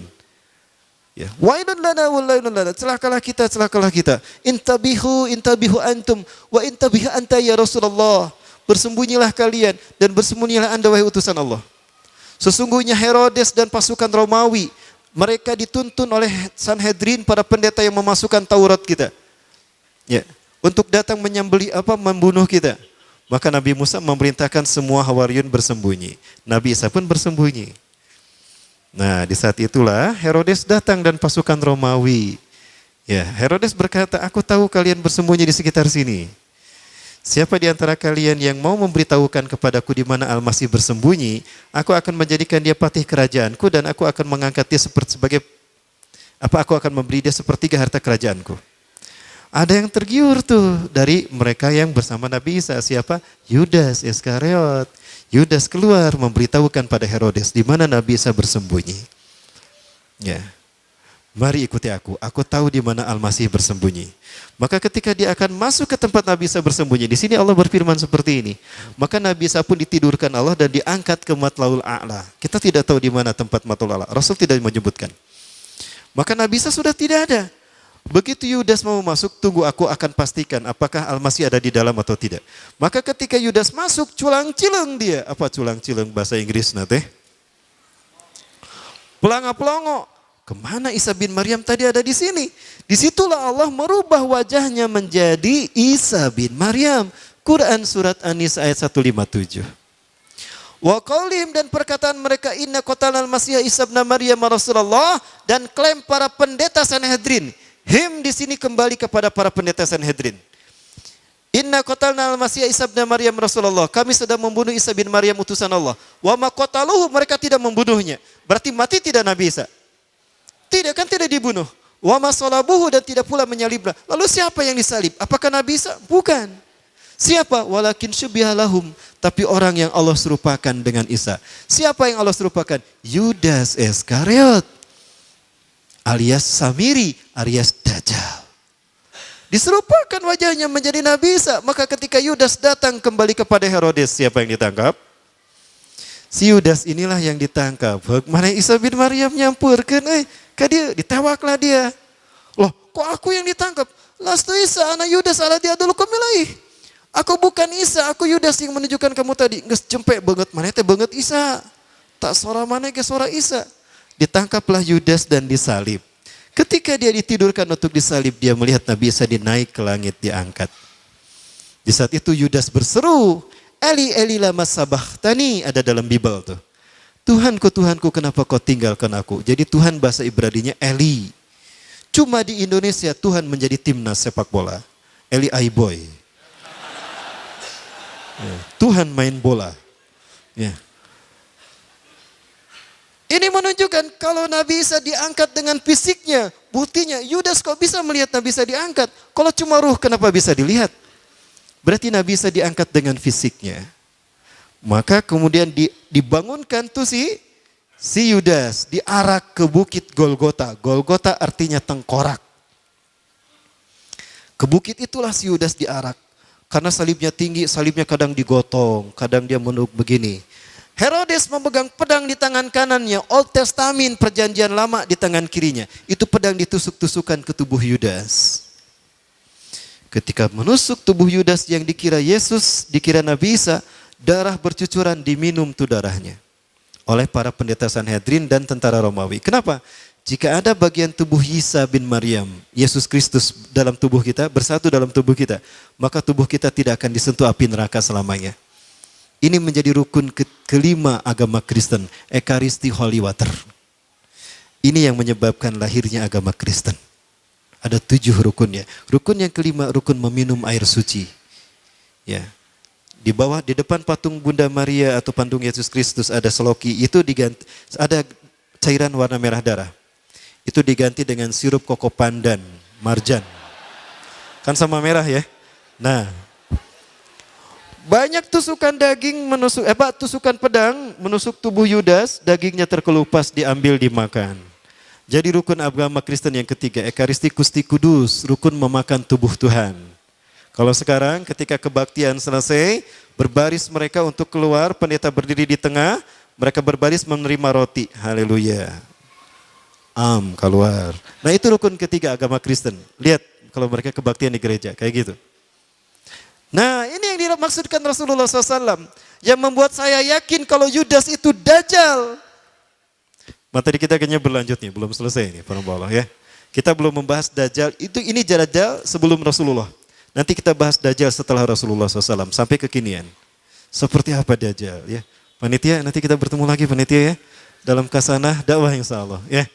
Episode kedua insya Allah. Nah, 5 menit lagi. Ini yang membuat saya yakin kalau yang disalib itu Dajjal. Mudah-mudahan ada orang Kristen yang mendengar. Ya. Sampai keluar. Rasulullah bersabda, "Ma ba'asallahu nabiyyan katun min Adam ila taqumusah." Tidaklah Allah mengutus seorang nabi pun dari Nabi Adam sampai hari kiamat, illa anzaru qaumahum. Kecuali mereka akan menasihatkan, memperingatkan kaumnya tentang bahaya fitnah Dajjal. Wal yaum sa'ukhbiru lakum ma lam yukhbir min qabl. Aku akan beritakan hari ini kepada kalian sesuatu yang belum pernah mereka sampaikan. Innahu a'war wallahu la sabi'awar. Sesungguhnya Dajjal pecak sebelah mata kanannya dan Allah tidak pecak. Ingat, a'war di sana bukan buta tapi pecak. Ada orang matanya normal tidak bisa melihat, disebutnya apa? Buta. Tapi kalau ada orang matanya rusak sebelah, disebutnya pecak. Nah, dia itu pecak.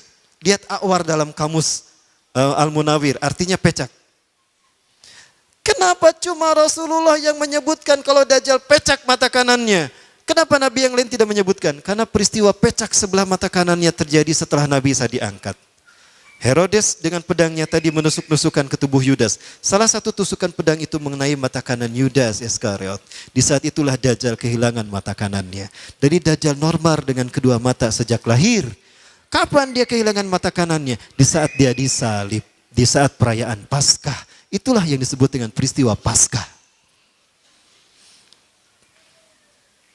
Kesehatan. Makanya cuma Rasul yang tahu, karena Rasulullah berikutnya setelah Nabi adalah beliau, Nabi Muhammad SAW. Maka dikuburkanlah si Yudas Iskariot. Barnabas ingin membuktikan kalau dia Dajjal. Akan aku gali setelah 3 hari 3 malam, kalau dia ternyata masih hidup berarti dia Dajjal. Setelah 3 hari 3 malam, diam-diam Barnabas menggali kuburan Yudas dan Yudas pun masih hidup. Maka yakinlah Barnabas kalau Yudas itu dajjal. Terakhir yang dia inginkan, yang dia tunggu adalah Yudas mengaku Isa bin Maryam. Diobati bertahun-tahun hingga sembuh penyakitnya. Nah, ketika Barnabas bekerja dengan perkakasnya, datanglah Yudas Iskariot dan menepuk mejanya. Hei Barnabas, saksikanlah, aku ini adalah Isa bin Maryam. Betul kamu dajjal, pergi kamu. Kenapa tidak dibunuh? Karena yang membunuhnya nanti Nabi Isa alaihi salam. Maka Yudas Iskariot pun pergi diusir oleh Barnabas. Maka Yudas mengembara ke seluruh dunia. Dengan kemampuan retorikanya, Yudas alias Samiri alias Dajjal mampu mempengaruhi bangsa-bangsa di dunia. Maka dalam waktu singkat dia punya banyak pengikut. Ketika dia membuat bahtera, para pengikutnya bertanya, wahai tuanku, untuk apa kita membuat perahu ini, bahtera ini? Kita akan berkeliling dunia, kita akan taklukkan dunia dengan perahu yang kita naiki. Kita akan taklukkan lautan ini. Dan tidak ada negara kecuali mereka akan tunduk kepada kita. Wahai paduka tuanku, untuk keliling dunia kita butuh logistik, kita butuh perbekalan. Coba kalian lihat, banyak kapal yang lalu lalang ke sana kemari, mereka pasti bawa logistik. Kita bajak mereka, kita ambil logistik mereka untuk bekal kita. Maka muncullah sosok yang kemudian mata yang pecak ditutup sebelah, tangannya yang tetanus karena disalib, diamputasi, diganti begini. Ya, dan dia pun menggunakan topi untuk menutup luka-luka di wajahnya, maka jadilah Jack Sparrow, the Pirates of Caribbean. Nah, jadilah bajak laut. Lihat simbol bajak laut, tengkorak. Tengkorak adalah simbol Bukit Golgota, tempat di mana Samiri alias Dajjal dikuburkan. Penuh dengan tengkorak di sana. Mengembaralah dia ke setiap dunia dan sampailah dia di segitiga Bermuda. Segitiga Bermuda adalah area lepas pantai yang dihubungkan oleh 3 titik, Puerto Rico, Florida, dan Bermuda. Di situ ada tempat di mana iblis membuat singgasananya. Disitulah pertemuan terjadi antara iblis yang bernama Ajazil dengan Dajjal yang bernama Samiri. Pertemuan ini yang ditunggu-tunggu oleh iblis sejak turun ke muka bumi. Dan iblis berkata, kemarilah Sam. Samiri, Sam, kadia Sam. Dirangkul dia. Dan iblis pun berkata, hari ini adalah hari yang aku tunggu-tunggu sejak aku diturunkan dari surga ke dunia, di mana aku dipertemukan dengan saudara kembarku. Panggillah dia oleh kalian sebagai Paman Sam. Amerika. Amerika adalah negara bentukan Yahudi. Negara bentukan Dajjal. Ya, ada satu perjanjian yang mengerikan antara iblis dan Dajjal saat itu. Di mana iblis ceramah dengan ceramah yang menakutkan. Salah satu ceramahnya berisi, aku akan berikan Yerusalem kepada hamba-hambaku yang akan menanti kedatanganku di akhir zaman. Berarti Yerusalem diserahkan kepada Israel itu sudah ada dalam janji pertemuan antara iblis dan Dajjal. Donald Trump hanya menyampaikan jadi pemanjang lidah iblis dan Dajjal. Betulkah demikian? Nantikan di Al-Murabi, insyaAllah. Di Al-Murabi hari Selasa akan saya bahas isi perjanjian, ikatan perjanjian antara iblis dan Dajjal yang mengerikan. Ternyata semua konspirasi termasuk geopolitik di Indonesia ada di dalam isi perjanjian iblis dan Dajjal. Allah, Kadek, direvisi ya. Saya yakin itu. Karena salah satu yang diinginkan adalah membentuk persatuan dunia yang dibingkai dalam ikatan nama The New World Order. Tata dunia baru. Maka negara-negara di dunia adalah pseudo government di dalam kendali iblis dan Dajjal yang oleh orang Yahudi digambarkan dengan handshake of Illuminati. Seperti apa simbolnya? Ini dia. Siapapun yang mengangkat tangannya seperti ini, berarti dia komitmen dengan iblis dan Dajjal. Ustadz, dulu saya pernah foto kelas Ustadz, cis. Aduh, Ustadz gimana dong, apa saya harus syahadat lagi? Ya, sini syahadat lagi, sini. Ada yang pernah gitu, syahadat lagi, saya saksikan ayo. Para sekalian, inilah simbol siapapun yang akan menjadi pengikut iblis dan Dajjal. Dan inilah yang dilakukan oleh para pemimpin-pemimpin negara, hatta pemimpin-pemimpin kota di seluruh dunia. Sampai ke tingkat wali kota. Mereka bisa terkenal, mereka bisa menjabat dalam waktu singkat. Jika mereka komitmen kepada iblis dan dajjal, maka nama mereka akan diorbitkan dalam waktu singkat.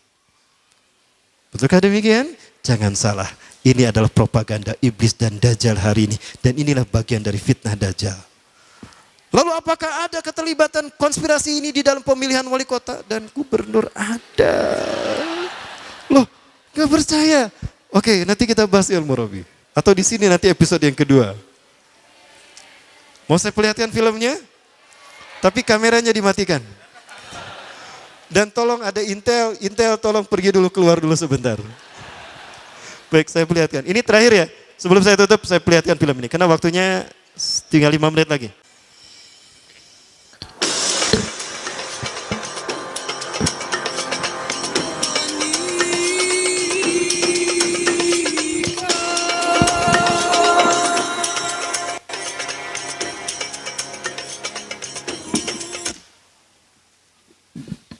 Ingat, ini adalah simbol angka simetris dan angka sakral Yahudi. Illuminati, Kabbalah, 666. Dan 666 kalau digambarkan dengan handshake of Illuminati seperti ini. Jadi kalau coblos nomor 3 jangan kayak gini. Ini 666, 61, 61, 62, 63. Jadi kalau mau seperti ini. Nah, jadi bulatnya nggak kelihatan. Gini ya, jangan kayak gini, jangan. Balik gini, ini 666 namanya, 1, 2, 3 ya. Tapi kayak gini. Gini ya, semuanya gini kan? Ini semua yang hadir di sini kan? Kayak gini ya? Baik.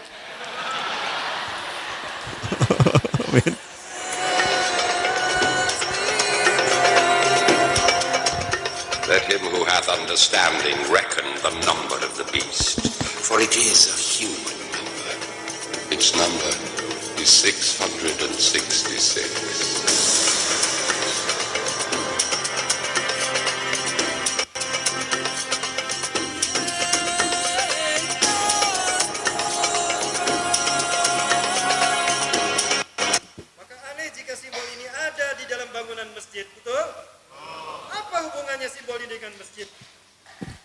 Nyambung bro.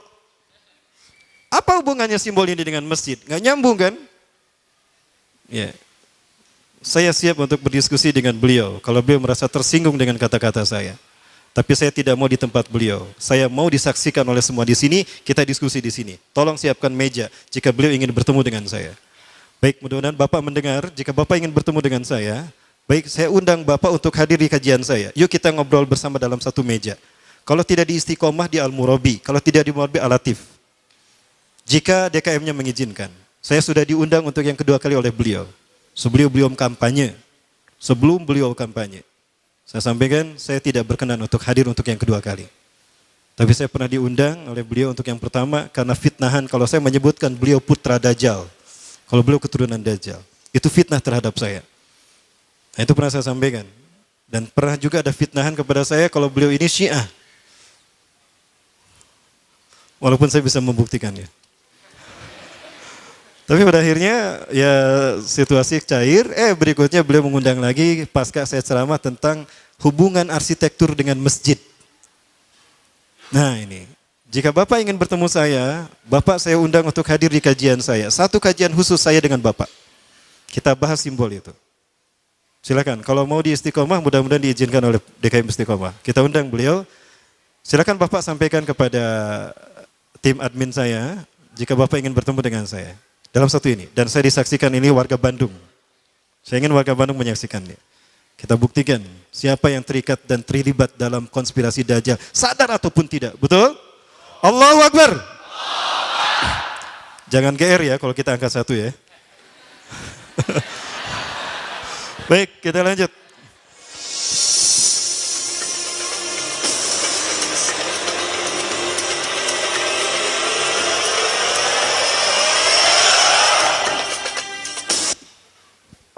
Ya, sudah tahu kan? Jadi pastilah pilih Jokowi. Gak mungkin gak pilih Jokowi lawan partainya kayak gitu kok. Gak percaya. Nanti kita lanjut.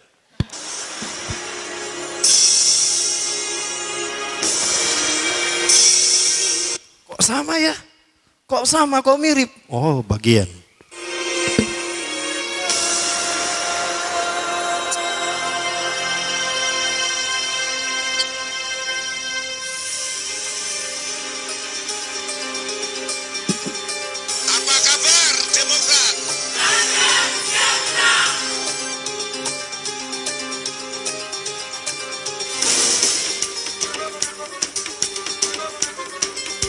Saya kira dengan hanya menyaksikan film ini saja, apa yang difitnahkan kepada saya terjawab hamba Allah. Jadi kalau beliau dan kelompoknya merasa heran kenapa saya selalu membahas ini, karena dia bagian dari konspirasi Yahudi, dan Yahudi adalah kaki tangan Dajjal. Ya.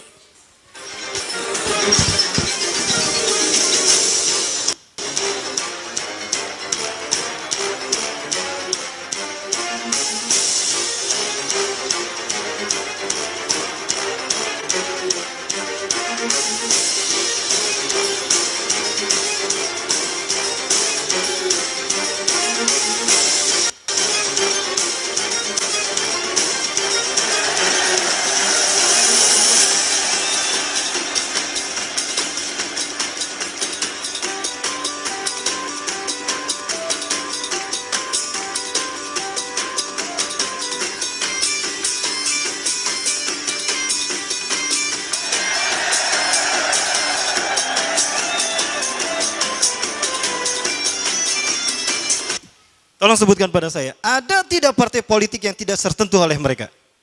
Tidak ada, kecuali partai politik itu komitmen dengan Islam. Ya, insya Allah partai itu akan bersih. Walaupun ada satu yang harusnya direvisi menurut saya. Partai yang mana? Silakan ngobrol dengan saya. Harus direvisi. Kalaupun direvisi harus ada deklarasi lagi ya.